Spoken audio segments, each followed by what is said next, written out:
Okay, तो सबसे पहले हम components of aggregate demand discuss करेंगे।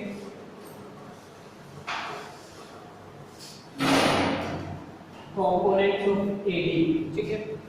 सो कंपोनेंट्स ऑफ एडी में हम दो चीजें, aggregate demand in closed economy and aggregate demand in open economy, ठीक है। So in two context the components will be discussed in a closed economy and in an open economy. Closed economy को हमने कैसे characterise किया? The closed economy is the economy in which the trade or buying and selling used to happen domestically. That means जब एक country में economy में goods and services with in the domestic territories या boundaries खरीदी और बेची जाती है, तो दैट मीन्स डिमांड कहाँ पे हो रही है? Within the boundaries of the country. Okay, clear? Outside the country trade नहीं हो रहा है, तो that means outside the country demand हो ही नहीं रही, तो एग्रीगेट डिमांड कहाँ हो रही है? Within the boundaries of a country, ठीक है। सो क्लोज्ड इकोनॉमी क्या है? द इकोनॉमी और द कैरेक्टरिस्टिक्स क्या है क्लोज्ड इकोनॉमी की? The economy which is characterized as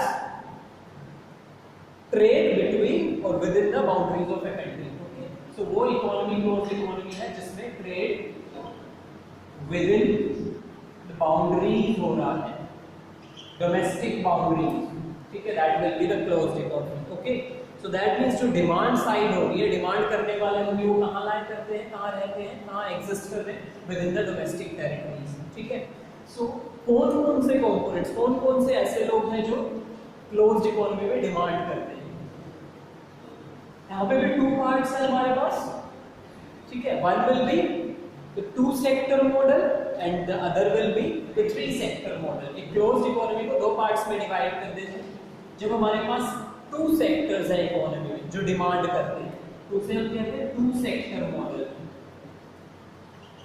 दो सेक्टर्स है इकोनॉमी में जो डिमांड करते हैं, ठीक है, तो to sector model.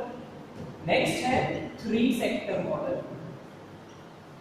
Three sectors are there which are demanding or making the demand, ठीक है। तो वो क्या हो जाएंगे? टोटल डिमांड को कंप्राइज करेंगे। ओके, सो टू सेक्टर में दो सेक्टर्स कौन कौन से हैं?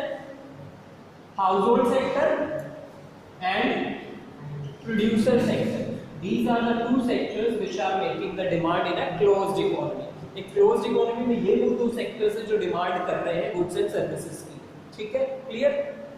हाउस होल्ड कंज्यूमर्स जिनको हम कहते हैं, okay, these are the consumers जो फाइनल गुड्स की डिमांड करते हैं फॉर कंजम्पशन पर्पस, अपनी नीड्स को सेटिस्फाई करने के लिए कंजम्पशन पर्पस के लिए डिमांड करते हैं, इनको हम कंज्यूमर्स कहते हैं, ठीक है, क्लियर? ये भी डिमांड करते हैं फाइनल गुड्स की।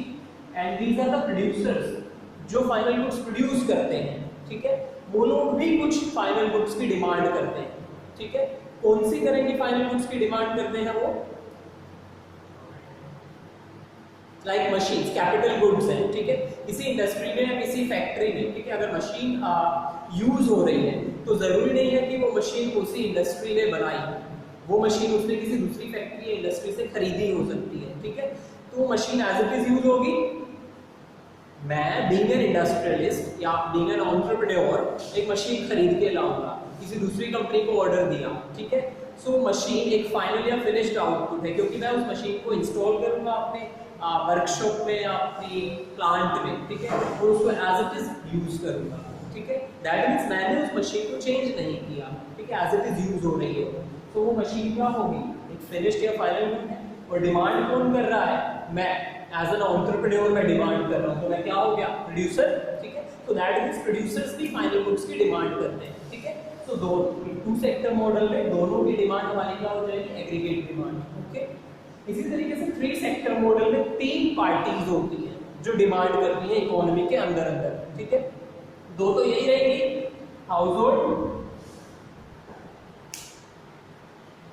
दो सेक्टर से दो पार्टीज यही होंगी, house hold sector and producer sector, ठीक है। तीसरा सेक्टर ऐड ऑन हो जाएगा जो कि इकोनॉमी के अंदर अंदर लाया करता है, ठीक है, वो भी डिमांड करता है, that is the government sector, ठीक है। गवर्नमेंट ही कुछ चीजों की डिमांड करती है, ठीक है, फाइनल गुड्स की डिमांड करती है। दो तरीके से, एज अ प्रोड्यूसर भी डिमांड करती है और एज अ कंज्यूमर भी डिमांड करती है, गवर्नमेंट भी फाइनल गुड्स को कंज्यूम करती है एज अ कंज्यूमर। ये दोनों ही पढ़ रही है हाउस होल्ड और प्रोड्यूसर कैसे डिमांड करते हैं, ठीक है। पिछले वाला कॉन्सेप्ट भी यहाँ पे अप्लाई होगा। जो नया पार्ट आया है उसको हम डिस्कस करते हैं, ठीक है। सो नया पार्ट क्या है, गवर्नमेंट। यहाँ 3 सेक्टर मॉडल में हमने गवर्नमेंट को ऐड कर लिया है, ठीक है। So government as a producer as well as a consumer demand करता है।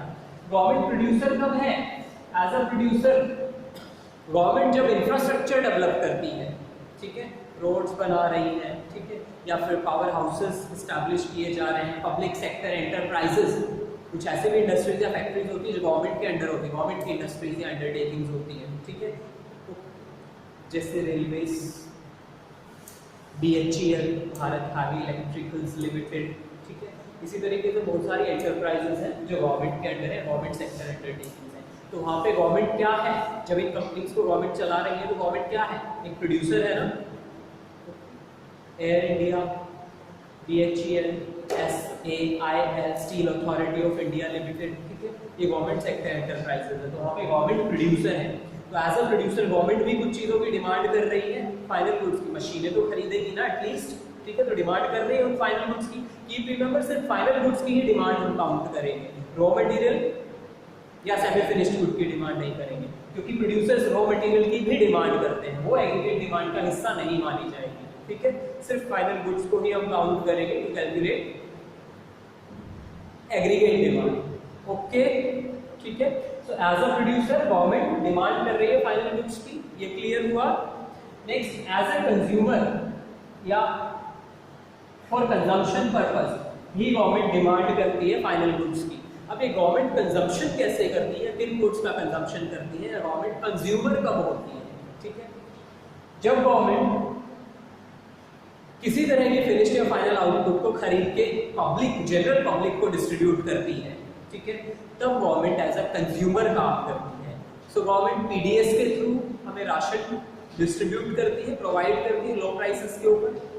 गवर्नमेंट कुछ ऐसी एसेंशियल मेडिसिन हैं जो फ्री ऑफ कॉस्ट लोगों को डिस्ट्रीब्यूट करती है। तो ये दोनों ही चीज़ें, वो ग्रेन्स, फूड ग्रेन्स फार्मर्स ने प्रोड्यूस किए थे, गवर्नमेंट ने वहाँ से खरीदे FCI के through, food corporation of India के थ्रू, ठीक है, एंड PDS के थ्रू डिस्ट्रीब्यूट करे जनरल पब्लिक को, लोगों को। वो मेडिसिन फार्मास्यूटिकल कंपनीज ने बनाई और गवर्नमेंट ने उनसे खरीदा और लोगों में डिस्ट्रीब्यूट कर दिया। आते हैं टैबलेट्स, आयरन की टैबलेट्स बांटते हैं, वो डीमोविंग टैबलेट्स आपको बाहर खिला के जाते हैं, ठीक है, पोलियो आपको पिलाया जाता है, ठीक है, छोटे बच्चों को, ओके।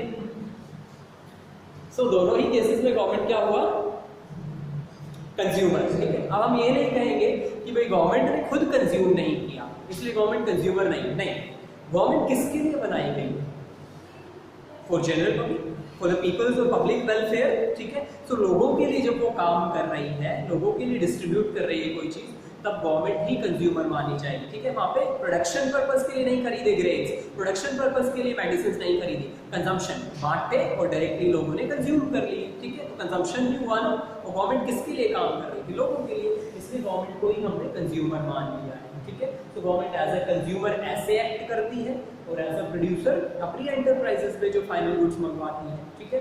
सो गवर्नमेंट भी डिमांड करती है एज अ प्रोड्यूसर और कंज्यूमर, दोनों तरीके से। 1 मार्क्स में ये भी क्वेश्चन आ सकता है कि गवर्नमेंट जो डिमांड करती है, the proportion of the aggregate demand which is made by the government as option है प्रोड्यूसर, एज कंज्यूमर, बोथ या नन, ठीक है। तो गवर्नमेंट प्रोड्यूसर और कंज्यूमर दोनों तरह से एक्ट करती है, ठीक है। तो डिमांड दोनों तरीके से करती है, प्रोड्यूसर के रूप में भी करती है और कंज्यूमर की फॉर्म में भी एक्ट करती है, ठीक है, डिमांड।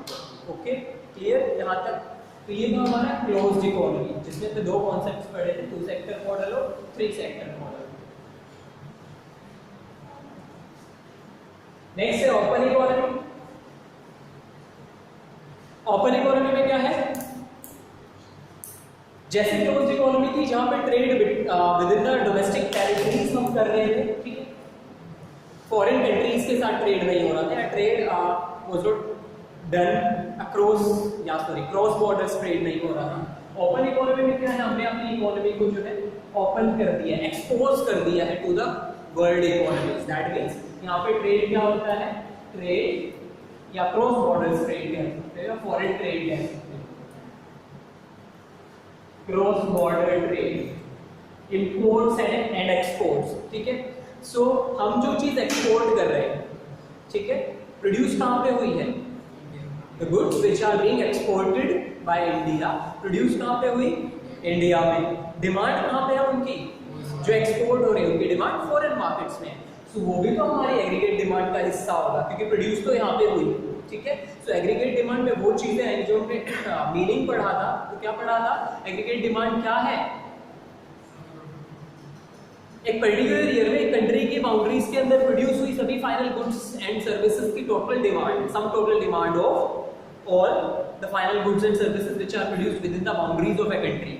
तो हमने ये तो नहीं कहा कि वो डिमांड सिर्फ अपनी ही कंट्री में होती है, वो गुड्स जो यहाँ प्रोड्यूस हुई उनकी डिमांड फॉरेन कंट्रीज में भी तो होती है, ठीक है। तो वो भी हमारी एग्रीगेट डिमांड का हिस्सा है, इसलिए हम ओपन इकोनॉमी पढ़ रहे हैं, ठीक है। वो गुड्स जो यहाँ पे प्रोड्यूस हुई लेकिन उनकी डिमांड कहाँ पे हो रही है? फॉरेन में, वो भी हम यहाँ पे इंक्लूड करेंगे, ठीक है। सो ओपन इकोनॉमी में हमारे पास जो आ जाता है एक थर्ड फोर्थ सेक्टर। अभी तक 3 सेक्टर्स पढ़ चुके कंपोनेंट्स में। एग्रीगेट डिमांड कैसे कैसे काउंट होएगी? हाउस होल्ड भी डिमांड करते हैं, प्लस प्रोड्यूसर भी डिमांड करते हैं, प्लस गवर्नमेंट भी डिमांड करती है। तीनों की ऐड कर लेंगे तो एग्रीगेट डिमांड आ जाएगी, लेकिन क्लोज्ड इकोनॉमी में आएगी। जब ओपन इकोनॉमी है, फॉरेन ट्रेड भी हो रहा है, तो उस टोटल डिमांड में एक और चीज ऐड हो जाएगी, वो क्या होगा? फॉरेन डिमांड, ठीक है। एक्सटर्नल सेक्टर भी तो डिमांड कर रहा है, ठीक है। अब जैसे हम एक्सपोर्ट्स कर रहे हैं वैसे हम इंपोर्ट भी करते हैं, मतलब हमारी कंट्री में हम ऐसी गुड्स की डिमांड करते हैं जो हमने प्रोड्यूस नहीं की। इंपोर्ट्स में वही होता है, ठीक है। प्रोड्यूस आउटसाइड द कंट्री हुई है लेकिन डिमांड ना हुई है within the boundaries of the country, ठीक है।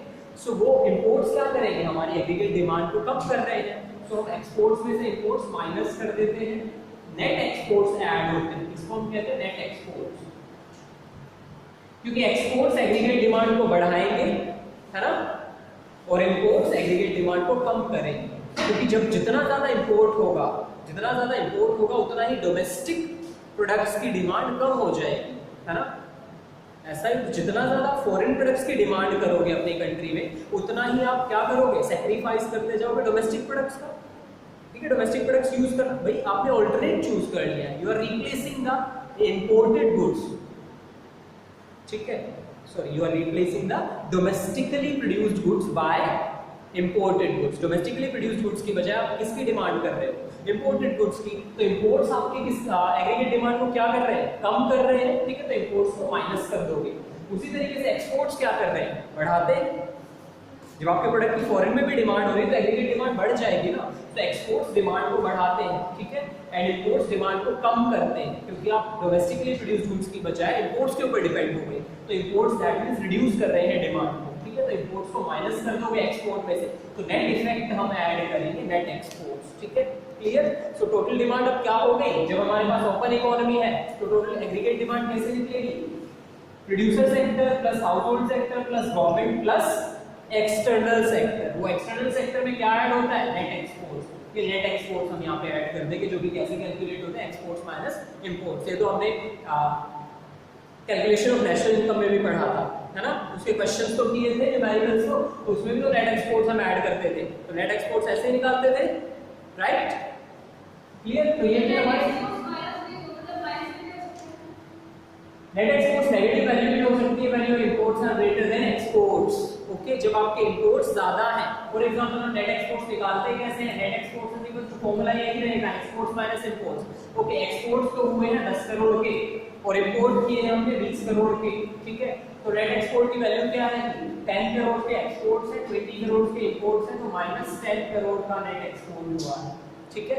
तो यहाँ पे हमारा माइनस 10 करोड़ क्या लिखा रहा है? Net export. That means imports are greater than exports. Import से ये तो डायरेक्टली नेट इंपोर्ट्स कहा जाएगा, ठीक है। ओके, नेक्स्ट आते हैं कंजम्पशन फंक्शन के ऊपर। Consumption function is the algebraic expression of the relation. अभी तक हमने रिलेशन देखा था टैबुलर प्रेजेंटेशन और ग्राफिक प्रेजेंटेशन, ठीक है। एग्रीगेट डिमांड कर्व और एग्रीगेट डिमांड शेड्यूल पढ़े थे दो, है ना। Relationship of income and consumption, इन्हीं का ही रिलेशनशिप था। एक बार टैबुलर में था, टेबल की फॉर्म में था, और एक बार ग्राफिक प्रेजेंटेशन था। ग्राफिक प्रेजेंटेशन क्या था? जब दोनों के रिलेशनशिप को ग्राफिकली दिखाते हैं when we show the relation of income and consumption graphically, तो उसे हम क्या कहते हैं? AD curve, not graph, AD curve, ठीक है, graphic presentation of the relationship of income and consumption, and tabular presentation is called AD schedule. Okay, now we are showing the relationship of consumption and income algebraically. ठीक है, सो consumption function को कैसे define करेंगे? Consumption function को मैं सी function लिख रहा हूं. ठीक है, इसको हम सी फंक्शन भी कहते हैं. सो कंजम्पशन फंक्शन क्या है ये? This is the algebraic expression. Algebraic expression of इसका रिलेशन बिटवीन या of consumption and income. Income और कंजम्पशन के जो रिलेशन है उसका अलजेब्रिक एक्सप्रेशन सी फंक्शन है, कंजम्पशन फंक्शन है. ठीक है, क्लियर? सी फंक्शन कंजम्पशन फंक्शन क्या है? Algebraic expression. दैट मींस हम कंजम्पशन और इनकम के रिलेशन को अलजेब्रिकली एक्सप्रेस करेंगे. ठीक है, एक अलजेब्रिक इक्वेशन बनाएंगे. ठीक है, मैथमेटिकल इक्वेशन बनाएंगे. सो कंजम्पशन सी कैलकुलेट कैसे करते हैं? C is equals to C bar, that is autonomous consumption. ठीक है, प्लस BY. ठीक है, whereas C is consumption, C है consumption, C बार autonomous consumption, जिसके बारे में हमें पता ही है कि होती क्या है, डिफाइन करने की जरूरत नहीं है. ठीक है, so C bar is autonomous consumption, B is MPC. okay, it is marginal propensity to consume. ठीक है, MPC इसको हम बाद में डिफाइन करेंगे कि होती क्या है. ठीक है, Y is income. ठीक है, Y इनकम को डिनोट करता है. ठीक है, क्लियर? अब हमें ऑटोनोमस कंजम्पशन पता है. This is the minimum level of consumption when income is 0. ठीक है, उससे हम ऑटोनोमस, जो मिनिमम लेवल ऑफ कंजम्पशन है उसको हम ऑटोनोमस कंजम्पशन कहते हैं. ठीक है, क्लियर? B is MPC. ठीक है, B is MPC and Y is income. यहाँ पे हमें जो नहीं पता वो B है, MPC के बारे में हमें नहीं पता. ठीक है, क्लियर? बाकी सारी चीजें क्लियर है. ऑटोनोमस कंजम्पशन भी डिस्कस कर चुके हैं और इनकम भी कर चुके हैं. ठीक है, क्लियर? अब हम B को डिस्कस करते हैं कि B क्या है, MPC क्या है. Marginal propensity to consume. MPC shows how much proportion of the increased income the consumer tend to spend or willing to spend. I repeat, it is the proportion. MPC is the proportion of increased income, ठीक है, which the consumer tend to or willing to spend. ठीक है, ये वो proportion है increased income का जो कि एक कंज्यूमर खर्च करना चाहता है. ठीक है, क्लियर? तो यहाँ पे जो याद रखने वाली बात है, ध्यान रखने वाली बात है कि ये इंक्रीज्ड इनकम का प्रोपोर्शन है. ठीक है, याद रहेगा. टोटल इनकम में से कितना नहीं, इंक्रीज्ड इनकम में से कितना. ओके, इंक्रीज्ड इनकम में से कितना खर्च करेगा. For example, income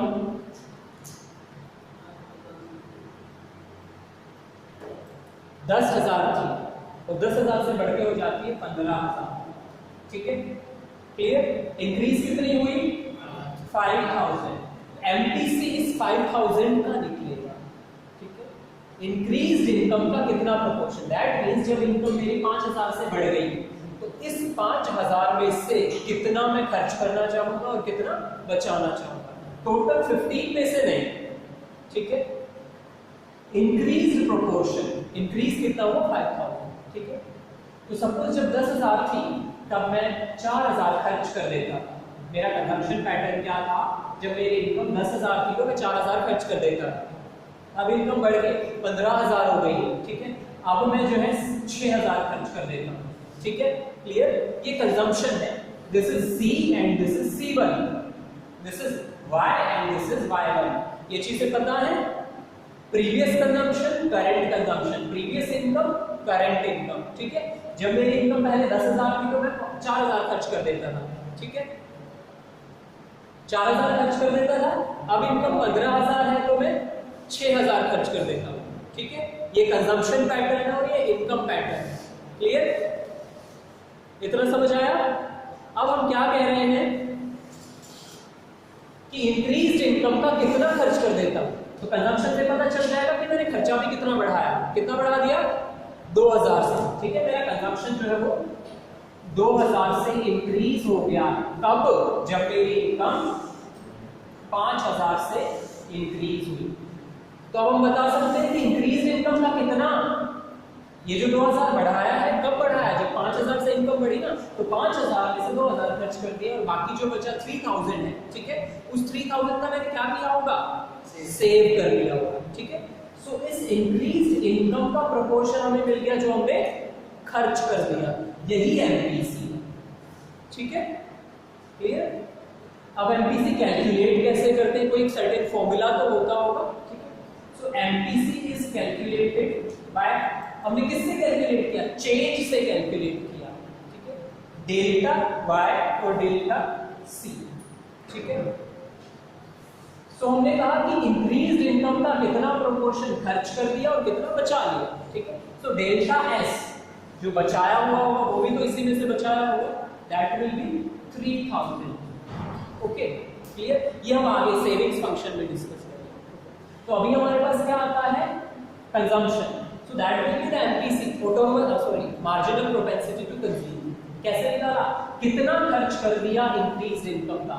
So it will be calculated by delta C over delta Y, ठीक है, delta C over delta Y। Value है दोनों हमारे पास, सेविंग्स को भूल जाओ, किसकी वैल्यू चाहिए? डेल्टा Y और डेल्टा C की वैल्यू चाहिए, ठीक है। क्लियर? तो डेल्टा C कितना है? 2,000, पुट कर दो 2,000 डेल्टा C की जगह, और डेल्टा वाई की जगह डेल्टा वाई कितना? 5,000। सो 5,000 हम पुट कर देंगे, सॉल्व कर लो, एमपीसी की वैल्यू आ जाएगी 2 डिवाइडेड बाय 5, कितना आएगा? 0.4।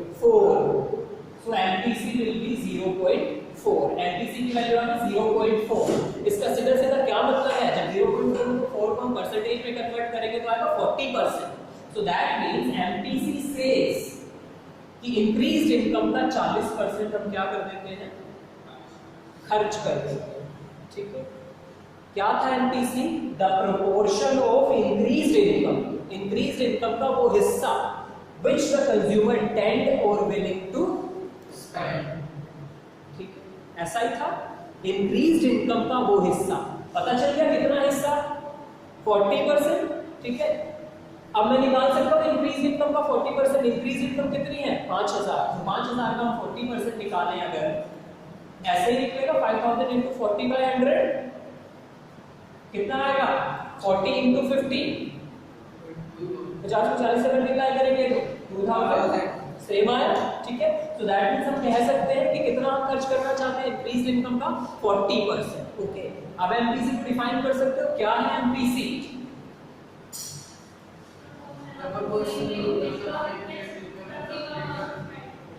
It is the proportion of increased income. Increased income का proportion. It is the proportion of increased income. ठीक है? Which proportion? कौन सा proportion? Which the consumer or the people? ठीक है, इट इज द प्रोपोर्शन, वो प्रोपोर्शन है ये which the consumer tend or willing, खर्च करना चाहता है, ठीक है, which the consumer tend or willing to spend, ठीक है, ये वो प्रोपोर्शन, ओके। क्लियर हुआ एमपीसी क्या है और कैसे कैलकुलेट करते हैं, ठीक है। और हम कंजम्पशन फंक्शन में इसको यूज करते हैं in the form of B, B से डिनोट करेंगे एमपीसी को, okay. So back to consumption function, that was C is equals to C bar plus B bar, ठीक है। अब हमें कंजम्पशन निकालना है जब हमारे पास इनकम लेवल गिवन हो, एमपीसी गिवन हो और ऑटोनोमस कंजम्पशन गिवन हो। ठीक है, दो चीजें आती हैं, एक बार हमें कंजम्पशन निकालना होता है या तो सारी चीजें गिवन होंगी, क्वेश्चन में इनकम लेवल भी गिवन होगा, एमपीसी भी गिवन होगा, नहीं निकालना पड़ता। ठीक है, जब कंजम्पशन कैलकुलेट करना है, ठीक है, सी कैलकुलेट करना है, हमें तीनों चीजें दे रखी होती है क्वेश्चन में। ठीक है, first case, okay, when autonomous consumption is already given, MPC is given and income is given, income level is given. ठीक है, या तो ये होगा कि कंजम्पशन निकाल लें, या फिर ऐसा होगा कि हमें कंजम्पशन दे रखा होगा, ठीक है, और इन तीनों में से कोई एक चीज निकाल लें, या तो इनकम लेवल निकालना होगा, या एमपीसी निकालना होगा, या फिर ऑटोनोमस कंजम्पशन निकालना हो सकता है। ठीक है, जैसा मैथ्स में कर देते सिंपली, सब में से कोई एक चीज मिसिंग होगी तो निकल सकती है इजीली। ठीक है, क्लियर, बहुत सिंपल है, इसको एज इट इज अलजेब्रिकली ही यूज करेंगे, मैथमेटिकल एक्सप्रेशन है तो मैथमेटिकली ही इसको सॉल्व करेंगे। ठीक है, फॉर एग्जांपल कोई भी क्वेश्चन हम लें,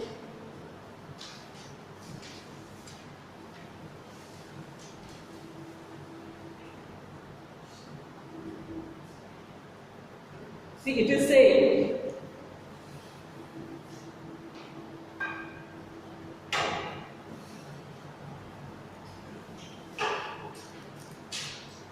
MPC इक्वल टू 0.5। ठीक है, एक क्वेश्चन है जिसमें हमें MPC गिवन है, कितनी वैल्यू है MPC की 0.5। ठीक है, MPC क्या है यहाँ पे भाई, MPC यहाँ पे क्या है, किसकी जगह लिखोगे MPC की वैल्यू, B की जगह, तो मैं B लिख देता हूँ 0.5, B के नीचे मैंने लिख दिया 0.5। ठीक है, कह रहा है MPC is equal to 0.5, what will be the delta C।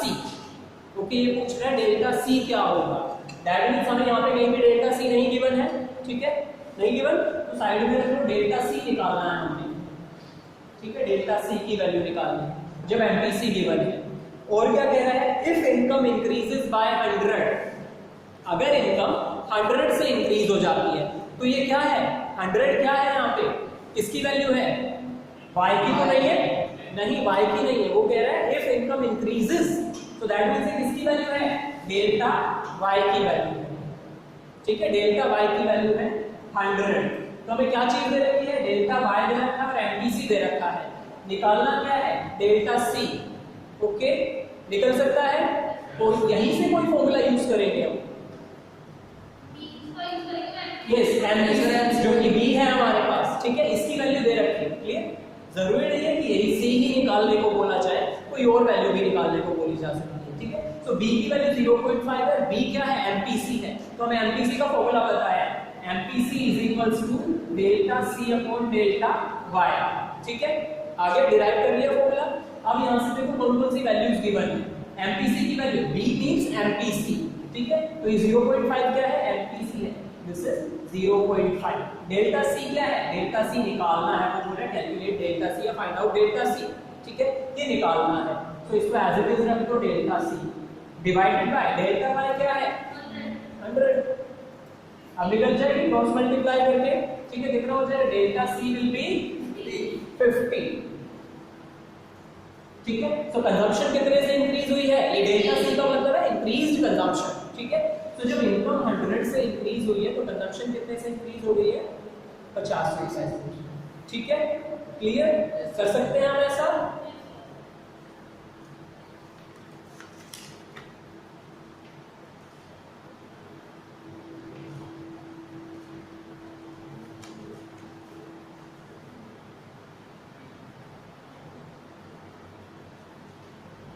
Next one is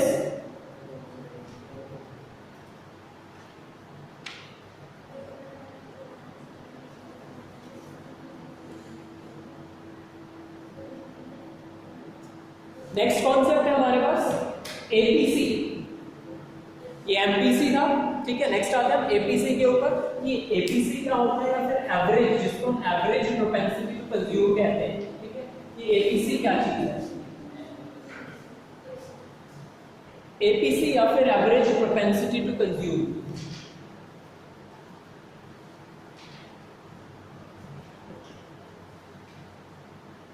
average propensity to consume, ये क्या कहता है, ये कहता है total income. MPC margin difference बताता था कि इंक्रीज इनकम का कितना प्रोपोर्शन, ये एवरेज निकालता है, ठीक है।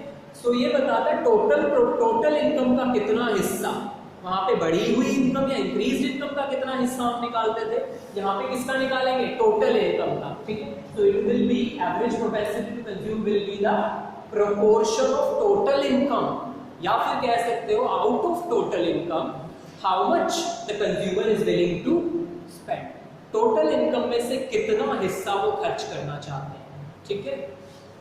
या तो कह सकते हो the proportion of total income, या फिर क्या कह सकते हो out of the total income how much the consumer tend और विलिंग टू स्पेंड, ठीक है।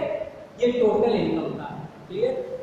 टोटल इनकम में से कितना खर्च करना चाहता है, तो फॉर्मूला डिराइव कर सकते हैं, उसमें था इंक्रीज्ड इनकम में से कितना खर्च करना चाहते हैं, तो क्या था फॉर्मूला एमपीसी का फॉर्मूला था डेल्टा, ठीक है, क्योंकि वो इंक्रीज्ड इनकम में से निकाला गया था। तो delta C upon delta Y था एमपीसी की इंक्रीज्ड इनकम का कितना हिस्सा खर्च करना चाहते हैं, ये है टोटल इनकम का कितना हिस्सा। तो टोटल इनकम को कैसे लिखते हैं, किससे डिनोट करते हैं, वाई से। तो टोटल इनकम वाई, इसमें से कितना सी, ठीक है। तो C upon Y will be APC, C upon Y will be equal to APC, average propensity to consume होगा, ठीक है। तो ये क्या कहता है, आउट ऑफ टोटल इनकम या the proportion of total income, ठीक है। Out of the total income how much the consumer is willing to spend, total income में से कितना खर्च करना चाहता है, ठीक है, that will be APC, okay. ये फॉर्मूला है एपीसी का, सी अपॉन वाई, हमारे पास एवरेज प्रोपेंसिटी टू कंज्यूम आ जाएगी, जो ये बताता है टोटल इनकम में से कितना खर्च करना चाहता है, इंक्रीज्ड इनकम से नहीं, ठीक है। बाकी सारे कॉन्सेप्ट कंजम्पशन फंक्शन वही रहेगा, ठीक है, फॉर्मूला कोई चेंज नहीं होगा एपीसी या एमपीसी के लिए। हम कंजम्पशन फंक्शन निकालने के लिए एमपीसी यूज करते हैं, एपीसी यूज नहीं होता है, ठीक है, बी यूज करते हैं, ओके, क्लियर।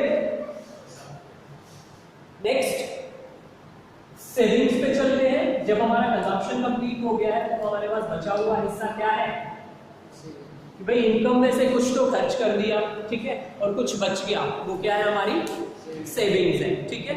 सो हम नेक्स्ट सेविंग्स को डिस्कस करेंगे।